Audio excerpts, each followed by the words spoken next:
We are very pleased to have with us today Jorge Moreira da Silva, who is the Executive Director of the United Nations Office for Project Services, or UNOPS, who is joining us from Jerusalem to speak about his trip to the region. Mr. Moreira da Silva, welcome. Thank you, Farhan. Pleasure to meet you. I just left Gaza literally a few minutes ago, arrived here in Jerusalem.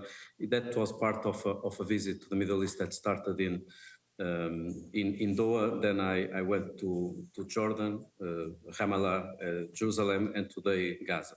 As you know, UNOPS is one of the agencies playing an important role in Gaza.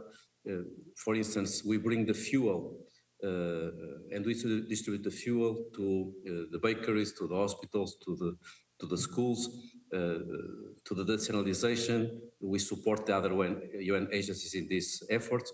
We also manage the so-called 2720 mechanism that may look a bit technocratic in terms of jargon, but basically that's an enabler for trust and transparency. Through that mechanism, we have been approving the aid that goes to Gaza, ensuring that what is coming Gaza reflects the real needs inside Gaza, and we put monitors on the ground also to ensure all accountability and transparency. If you go to our website, the 2720.org, you will see what is approved, what is rejected, and this has been very important in terms of accountability in these operations for not just for the last few months, but for the last few years.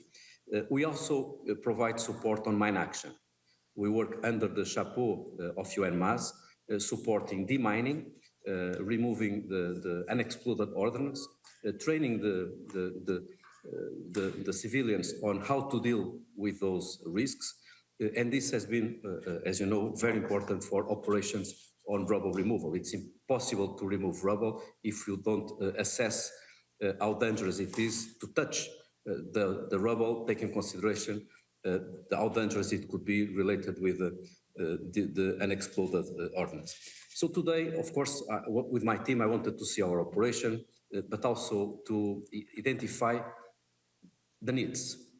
We all know that the new plan for Gaza, the new arrangement endorsed by the Security Council, creates a new window for hope, for reconstruction. But we also know that we can't wait for the reconstruction to do whatever it is possible and required tomorrow or today.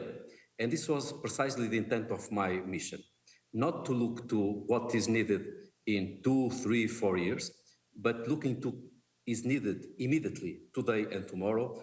The discussion on the billions is crucial, the 52 billions that are required for the reconstruction, but can we also have a conversation about the millions that must be provided immediately? That requires not only finance, but requires political will and capacity.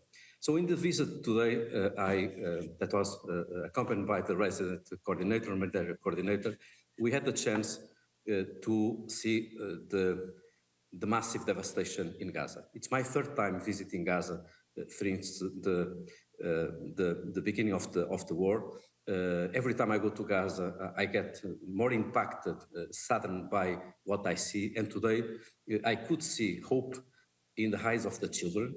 I saw more children smiling than I saw 9 months ago. But I saw those children without shoes, without the chance to go to the school, being on the middle of the rubble, living in tents that are not proper, not safe, living in the buildings that are in the risk of collapsing. So obviously the devastation in Gaza is massive. More than 80% of the infrastructure is on the ground. People are living in inhuman conditions, in tents with no conditions. Most of the tents have no conditions. With the flooding, with the massive storms and heavy rains in the last 2 days, we could see the impact on the ground. Also, the fact that people had to go to escape to the heavy rain because the tents are not strong enough to deal with such severe weather. They have to go to buildings that are not only with the risk of collapsing, but also with the risk of containing unexploded ordnance.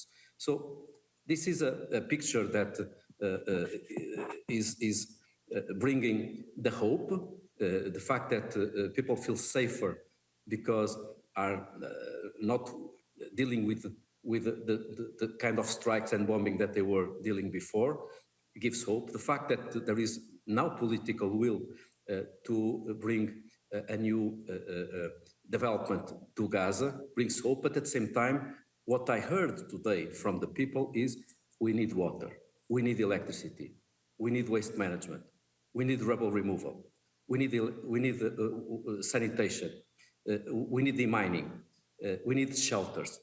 And this is we need schools, we need hospitals. And this is my key message, Farhan, is let's not waste 1 minute on what is possible to do immediately. Let me give you a few examples of what I visit, what I witnessed, and what I collected in terms of findings. Electricity. I went to the Gaza power station. For many years, the Gaza power station was the main pillar of the electricity production in Gaza.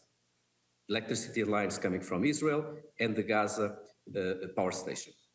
Both the lines and the power station were stopped with the war.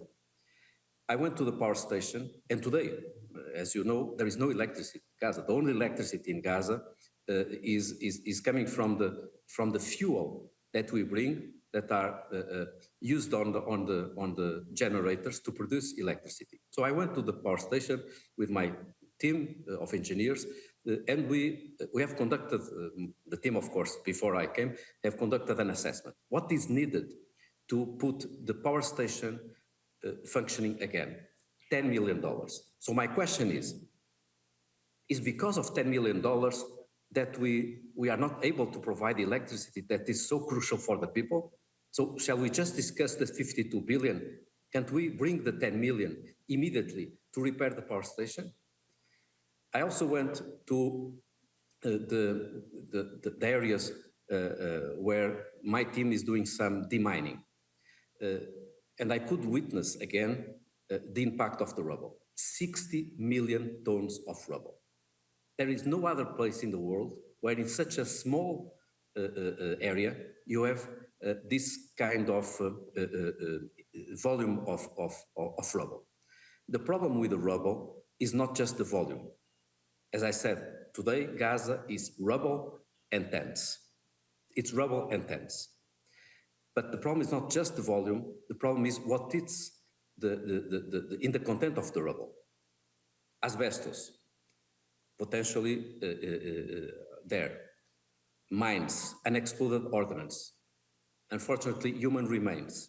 So the problem with the rubble removal is not just, bringing some capacity to shift the rubble. It requires technical capacity to assess the risks and to provide the solutions. Another example is the need to conduct damage assessment of the buildings.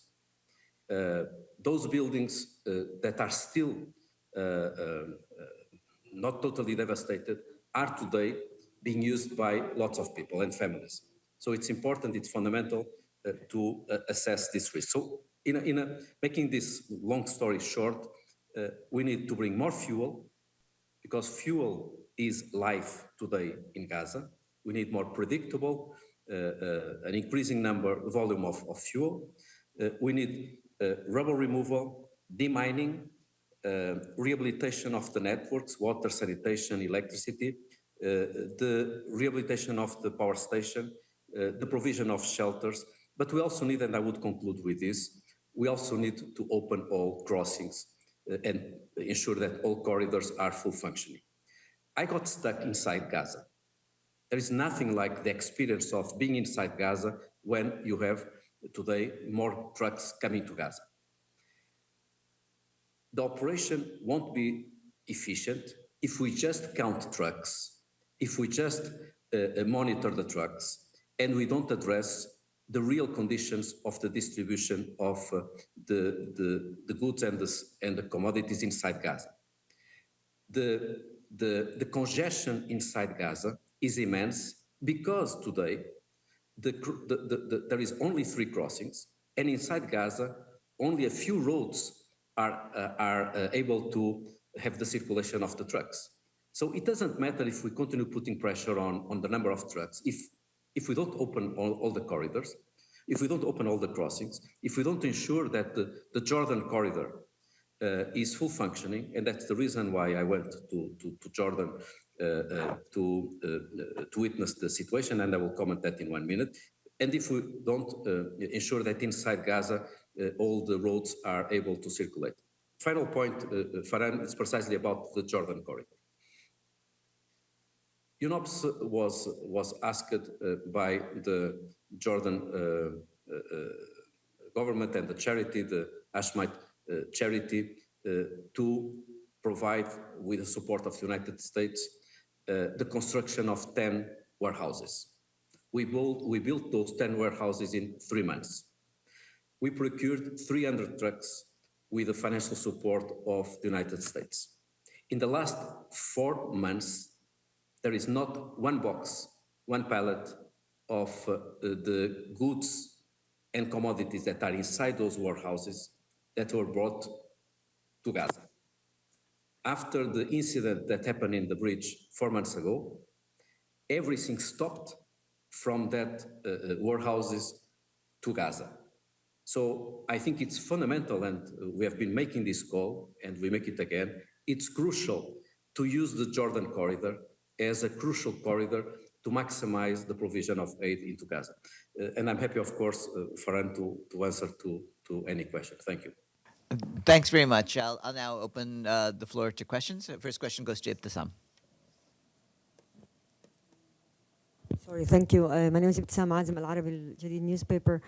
I have, you said you are not, first a follow-up, you said you are not allowed to bring, or to, the Jordanian border is not open. Can you clarify who is not opening that corridor with Jordan? And then also, are you in touch with the so-called Board of Peace? Are you coordinating with them? I know it's just being created, but and then there. What is your? I mean, I know you talked about the issue of finance and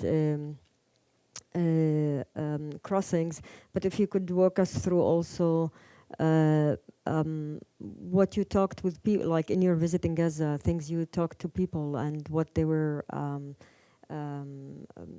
telling you and what you saw. Thank you. Thank you. Let me start with the last question because it's the most important, is what people want, what they feel. Indeed, the call for action has a timeline that is different than diplomacy. We know that in New York, at the Security Council, in the capitals, we negotiate and we discuss. And there is this 20 points plan, there is a Security Council resolution, there is new hope. But what I got from the people is the here and now. The fact that they can't deal with the massive rains, they can't deal with the fact that the kids are all on the street. So they don't have a school in the way that they need. So these were the kind of things that I heard. They were concerned about the mines. I saw people saying that they were helping my team precisely, telling what they have heard in terms of explosives. So which allowed my team to go to a building and find unexploded ordnance. So it's the fact that the people are saying that we can't live in these tents. We need to go to these buildings, but we heard during the strikes that there was a strike in this building. So can you check if there is an unexploded ordnance? And there was. So this is the kind of practical things that the Gazians are asking, and I really think that we can do it. How? And I will go to your questions after. The element of the political will is fundamental. How can we, UNOPS, rehabilitate the power station if the spare parts are considered dual use and it cannot be brought? How can we remove all the rubble if the heavy machinery is not allowed? So the point is precisely this element of access and authorization. It's not the money alone. The financing is an element, the capacity is another element, but there is this crucial element of access that requires political will. And I would say that one of the fundamental things that we need is to remove the restrictions and this very restricted approach to dualism. Let me go to your point on Jordan. The way that we have designed the operation on the Jordan corridor was government to government, with UNOPS monitors on the ground, avoiding the transloading of cargo. So the same truck that would leave from Jordan would enter into Gaza without the need of the transloading of cargo. After the incident in the bridge 4 months ago, Israel didn't accept the operation to continue. So today, there are some commercial transit, but the humanitarian operation from the 10 warehouses to Gaza is blocked. And the warehouses that I visit are flooded by things that in a few weeks will no longer be valid because have expired. The equivalent, the number of boxes and pallets that we have inside those 10 warehouses are equivalent to 10,000 trucks. So you can see the amounts that are stuck inside those 10 warehouses. So this is answering to your question. About the Board of Peace, of course, we have no interaction for the time being, neither with the Board of Peace nor with the administrative committee with technocrats from different areas of knowledge. But of course, we are eager to engage and supporting the development of Gaza. Thank you. Deji? Hi, Mr. Moreira da Silva. This is Xu Dezhi with China Central Television. After listening to your briefing, I have a question on the operation itself. We heard WFP, UNICEF, UNRWA, and all other UN agencies working to give humanitarian operations in Gaza, and now UNOPS. So can you tell us how you coordinate with other agencies? And you mentioned a lot, actually, that's overlapping with some other agencies. So what is the priority of UNOPS here in Gaza? What would differentiate UNOPS from other agencies? Thank you. Excellent. It gives me the opportunity precisely to address the coordination and complementarity. We need all hands on deck. It's impossible 60 million tons of rubble to be removed by one single UN agency. We are working together with UNDP, with UNEP, with the UN Habitat, precisely to make sure that UN is ready to provide all the capacity that is needed. The same on electricity. While the UNOPS is prepared to do the rehabilitation of the power station, UNDP is prepared to work on the energy grid. Another example is what we do on fuel. At the moment UNRWA could no longer distribute the fuel, UNOPS, that was already procuring the fuel, we are distributing the fuel. The moment some of the UN agencies couldn't distribute the fuel because there was no storage capacity, we started distributing the fuel. So you can see that it's complementarity. It's a way to ensure that we work within our mandates. For instance, as you know, UNOPS is a non-programmatic agency. We just do operations. We are a project-based organization. Other agencies are programmatic. Of course, we rely on their program and strategy to implement some project. But I just gave you some examples of areas where on electricity, energy, fuel, on the rubble, we work together. Finally, is the enabler. UNOPS is an enabler. The 2720 mechanism, it's a way for all UN agencies to plug in their requests and also other NGOs. They plug in their requests on consignments. We approve those consignments based on the priorities. It's not first come, first served. It makes no sense to approve a consignment of some commodities if that commodity is already highly prevalent. So the role of UNOPS is like in a traffic control tower in an airport, is deciding what should be brought and with each priority. So we are enabling the other UN agencies to operate. through this one-stop shop approval for all aid. And then with the monitors on the ground, we track the transit, the crossing, the corridors, and this brings accountability. I would say this is very important for the next phase. If we have managed to raise a level of accountability and transparency with no parallel in the past, so that you go to the website and you know exactly what was approved and rejected and why, this will be very important for the long term, when we'll need to bring much more capacity, and accountability would be obviously a requirement. Thank you. Thanks. Abdul Hamid. Thank you so much for the briefing. My name is Abdul Hamid Sayam from the Arabic daily Al-Quds Al-Arabi. First, I want to know how many days you spent in Gaza, if you can tell us, and where did you go exactly? And did you cross the what you call yellow line, where Israel in control of part of Gaza? And the second, if you can also tell us more about the relations between UNOPS and Israel.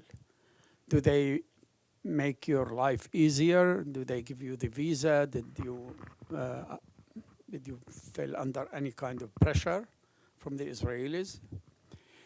And the last is about the situation of the people under this severe weather situation in Gaza. And, 7 babies had died because of severe cold. Did you have an eyewitness? Did you eyewitness any of these, of the suffering of the people due to the not only the bombardment and the killing and the destruction, but also the weather, and what you can do about that? Thank you so much. Thank you. Thank you.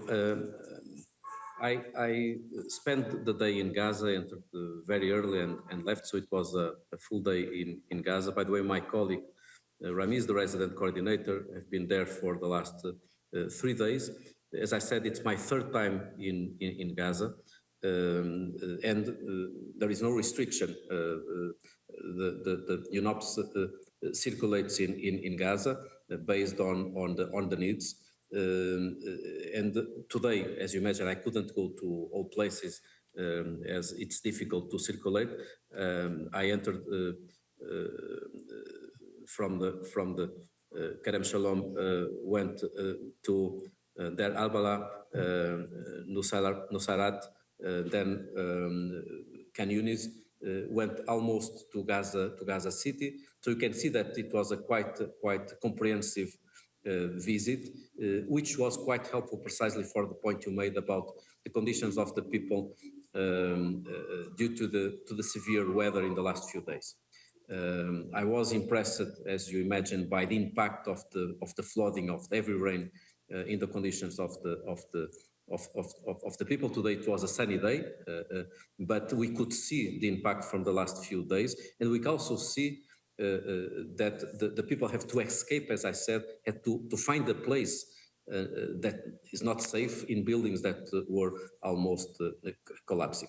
But I want to emphasize one thing, which is I saw, compared with my previous visit, that the amount of food in the markets is obviously non-comparable, which means that the international organizations, the system, namely the UN system, has been at its best, bringing massive support in the last few months, and therefore it has been important to the situation of famine and starvation that Gaza was facing. Regarding Israel, we as you know, we have been working with the mechanism.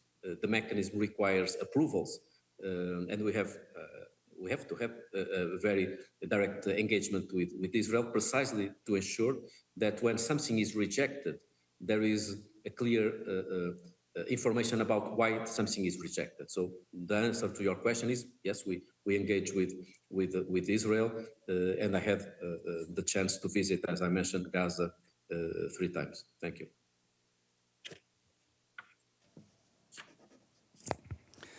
Thank you, Mr. Silva. Islam Doğru from Anadolu Agency. I have checked the UN 2720 mechanism site, and if my understanding is correct, it seems winter supplies make up only around 6-7% of the total aid. Given the harsh winter condition in Gaza now, what is the main reason that that's too low? Is it something more logistical, like you don't have any clear road enough to distribute, or mostly about the Israeli side restriction that affecting these low proportions? Okay, I couldn't understand just the first sentence. You were mentioning, which item were you mentioning? I'm talking about the winter supplies. I checked winter the supply. website, and again, my understanding is correct. It seems like around 6-7% of the total aid in the graphic. So it seems like very low considering the harsh winter conditions at the moment. Well, I think that the point you are making is a very important point. The UN and Farhan and staff have been saying this very often in the last few days. We need more support to deal with the winter. It's not just the food is also the non-food items. The problem of the Jordan corridor, it's precisely what is behind this. I wouldn't say that it's the only answer, but it's part of the answer. The things that are parked in Jordan are precisely crucial for the winter. And you have another reason for my clear call for let's open the corridor, because a significant part of what is inside the 10 warehouses in Jordan are precisely important for the support of the people to deal with the winter and with the severe raining for the last few days. But let me add something, if you allow me, which is because we have been talking about the 2720 mechanism. Not everything goes through the mechanism. So the mechanism has allowed a degree of transparency and accountability that is significant, but there are still some sort of bypassing of the mechanism. So one of the things that I've been asking, namely to Israel, but also to other protagonists, is the need that not only the Cyprus corridor and the Jordan corridor are providing all the information about what is coming and what is being rejected, but also all corridors and all protagonists bring it to UNOPS, so that you, when you go to the website as you did, you can also see what is happening in other corridors. And I even think that in the future, member states may consider that since the mechanism has been an element of trust, as had happened in Yemen with also the UNOPS managed UN VIM mechanism to inspect all the vessels that go from Djibouti to Yemen, maybe in the future for the reconstruction of Gaza, even the things that are coming from the private sector, if there is that objective, we could do it. So the mechanism, so of course we are not designing that, but if the political will decides or triggers a request for UNOPS, can you track, monitor, be accountable, report on all things that are coming to Gaza? The answer is yes. If I may just follow up, this is sort of suggestion. If it's in your authority, wouldn't be more convenient for journalists to release a sort of monthly statement from UN 2720 mechanism? Because I checked, it seems like last press statements you guys published in July 2027. The data and graphics sometimes seems like a little confusing and complex. This is just as a suggestion for the future purpose. Thank you. Thank you. In terms of access to information, the information is updated. So if you go to the website, you have the most recent information. Another thing is any kind of report. So a more comprehensive report and analytics. I think that we are always open to go further in this kind of analysis. But by the way, let me stress that if there is something that I'm getting as a positive element from member states, it's precisely the mechanism, because it's the only source of information that can be used to scrutinize, namely why some things are rejected. Because this is one of the things, in the past, there was a bit of subjectivity. There was a list of items rejected, but then the reality very often was not in line with the list.